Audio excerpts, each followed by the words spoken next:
bom trabalho de doaneiro ng Imterception na intercepção de cargamento grande de droga, ora que o tripulante na de boto apurba direita e cargação aqui de contrabanda na UAF de Barcadera. Nos colegas Pete Andrade tem a seguinte reportagem. Dank colega na passe awe não está aqui for de UAF de Barcadera de com sobra awe arriba UAF de Barcadera den orna de mainta personal de duana haciendo nang trabalho assadi ponemang arriba quantidade grande de droga. Assim aqui com e boto aqui caricati aí chega for de Venezuela com total de 4 pessoas e quantidade também de saco de comida de cachorro.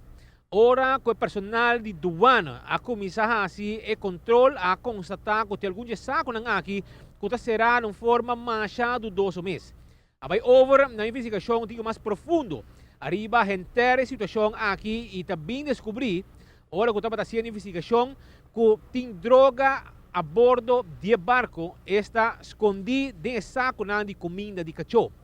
Nessa hora, vai over na começar na detener a tripulação completo, 4 membros de tripulação procedentes de Venezuela e seguir vai over também na investigar mais profundo a embarcação aqui que acaba de chegar a Aruba for de Venezuela. Caricati de número e depois de terminar a investigação, me se visa que descobrir total este personal de duana aqui na Barcadera haciendo na investigação junto com duana de Nigéria total de 34 packs de droga. Esta 34 packs de marihuana. Está aqui seguro bom trabalho de personal de duana e lo que nós visitamos depois de interrogação intensiva a entregaram também no departamento de droga de corpo policial junto com a droga que agora riba também de de jug que agora esse aqui agora estiwado em jug e agora entregar no departamento de droga. Pois informação que nós trazendo aqui foi de UAF de Barcadera para a comunidade de Aruba, onde o personal de duana também está combatendo